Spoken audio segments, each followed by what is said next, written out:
جنات کا اثر ہے، جنات کا وار ہے، ہمیں فلاں عامل نے، فلاں پیر نے، فلاں صاحب نے منع کیا۔ اب منع کیا کیا کہ آپ نے بیف نہیں کھانا، آپ نے سرخ رنگ کا لباس نہیں پہننا، آپ نے سیاہ رنگ کا لباس نہیں پہننا، آپ نے فوتگی والے گھر پہ نہیں جانا،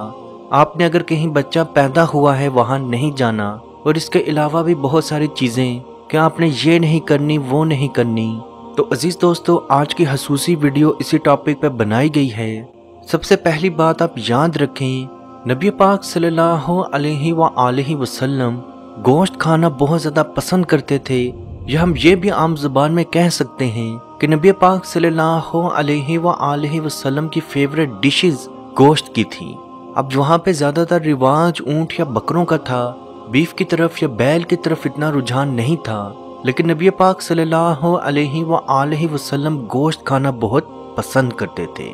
اگر کوئی میڈیکل اسپیشلسٹ ہو تو وہ اس چیز کو جانتا ہوگا کہ بیف ہو جائے، چکن ہو جائے، ان کے اندر پروٹین اور فیٹ سب سے زیادہ موجود ہوتا ہے، لیکن بکرے کے اندر اتنا پروٹین یا فیٹ نہیں ہوتا۔ اور اگر کولیسٹرول کی ہم بات کریں تو جو بیف کھاتا ہے اس کا کولیسٹرول سب سے زیادہ بڑھتا ہے، اور یہی کولیسٹرول آپ کو مختلف طرح کی بیماریوں میں مبتلا کر دیتا ہے۔ اس لیے ڈاکٹر زیادہ تر پیشنٹس کو بیف کا گوشت منع کرتے ہیں، اور اس کی ریزن صرف اور صرف ان کا کولیسٹرول لیول یا بلڈ پریشر ہی ہوتا ہے۔ اس لیے اگر کوئی عامل یا کوئی بندہ آپ کو بیف کھانے سے یعنی کہ بیل کا گوشت کھانے سے منع کرے تو آپ سمجھ جائیں کہ وہ عامل جعلی ہے، کیونکہ نبی پاک صلی اللہ علیہ وآلہ وسلم کے پاس جتنے بھی لوگ جنات کا علاج کروانے کے لیے آئے، آپ صلی اللہ علیہ وآلہ وسلم نے کسی چیز کی ممانعت نہیں فرمائی۔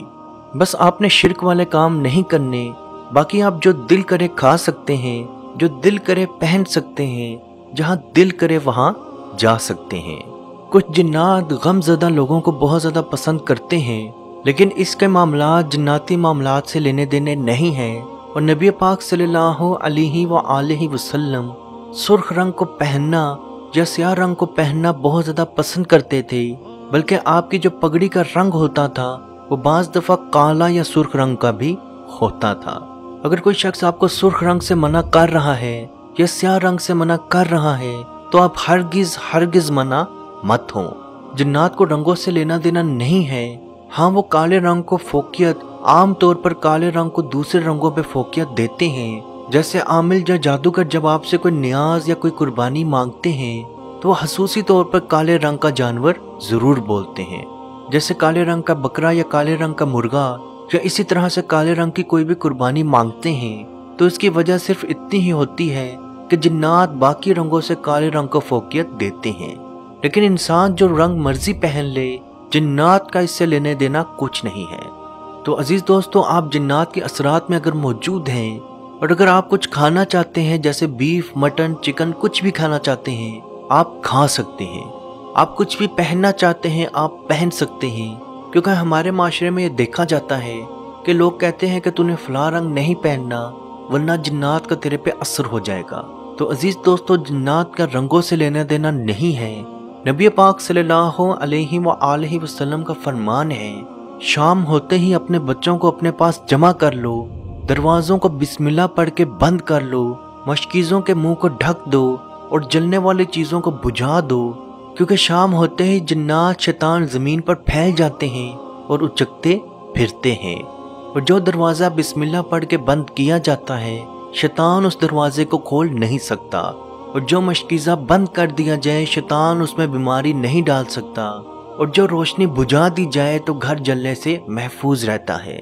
تو عزیز دوستو، اس روایت سے چیز صاف صاف پتہ چلی کہ جنات کسی رنگ کے اوپر یا کسی کھانے کی چیز کے اوپر حملہ نہیں کرتے۔ جنات شام کے بعد آپ میں سے کسی کو بھی اچک سکتے ہیں، اس لیے نبی پاک صلی اللہ علیہ وآلہ وسلم نے گھر سے باہر نکلنے کی دعائیں سکھائیں، اور یہ بھی فرمایا جو آیت الکرسی کی تلاوت کر کے گھر سے باہر نکلے تو 70 فرشتے اس کی حفاظت کرتے ہیں۔ تو عزیز دوستو، یاد رکھیں کوئی بھی کھانا پینا جنات کو اپنی طرف مائل نہیں کرتا، یا کسی بھی چیز کو پہننے سے یا کھانے سے جنات آپ کو نقصان نہیں پہنچاتے۔ اور جو شخص آپ کو اس چیز پر راضی کرنے کی کوشش کرے کہ آپ نے فلاں گوشت نہیں کھانا یا فلاں کلر نہیں پہننا یا فلاں فوتگی پہ نہیں جانا، تو سمجھ جائیں کہ وہ جعلی عامل ہے۔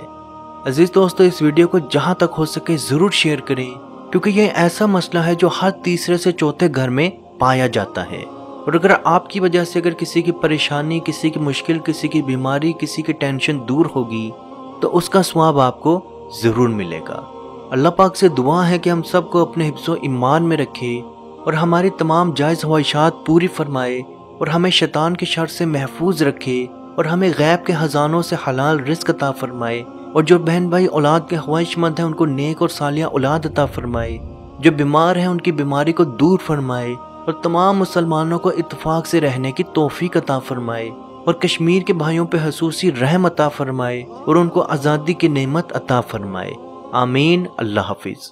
اے مالک، ہمارے اٹھے ہوئے ان گندے ہاتھوں کی طرف نہ دیکھ، مالک اپنا رحم اور اپنا کرم فرما، مقبوضہ کشمیر کے مسلمانوں کو آزادی کی نعمت سے مالا مال فرما۔ اے اللہ، اس حال کے اندر جب کہ ان پر ظلم و ستم ہو رہے ہیں، اس قدر ان پر مصائب اور علام ہیں، اے مالک و مولا، اس ماہ مقدس کی مقدس گھڑیوں کا صدقہ اے اللہ کشمیر کے مسلمانوں کو آزادی کی نعمت سے مالا مال فرما۔ اے مالک، جو ان پر مصائب اور علام بارش کی طرح برس رہے ہیں، اے مالک تو اپنا خاص فضل اور اپنا کرم فرما، ان کی اس آزمائش کو،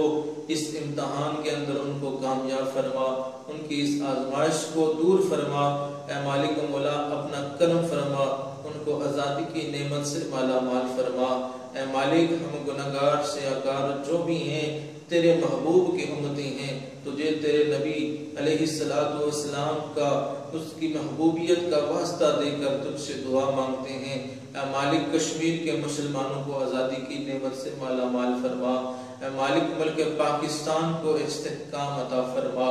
ملک پاکستان کی سرحدوں کی خیر فرما، ملک پاکستان کی سرحدوں پر پہرا دینے والے نوجوانوں کو الہ العالمین ہمت اور حوصلہ عطا فرما۔ ملک پاکستان اور دنیا کے اندر اسلامی مملکت کے جتنے بھی حکمران ہیں، اے مالک ان کو شرم و حیا عطا فرما۔ اے مالک، ان کو کفار کی آنکھوں میں آنکھیں ڈال کر بات کرنے کا حوصلہ اور ہمت عطا فرما۔ اے مالک و مولا، اسلامی ملکوں کو اکٹھے ہو کر اے مالک و مولا کشمیر کی سلامتی کے لیے، حق ارادیت کے لیے آواز اٹھانے کی توفیق عطا فرما۔ اللہم ربنا تقبل منا انکا انت السمیع العلیم وتب علینا یا مولانا انکا انت التواب الرحیم۔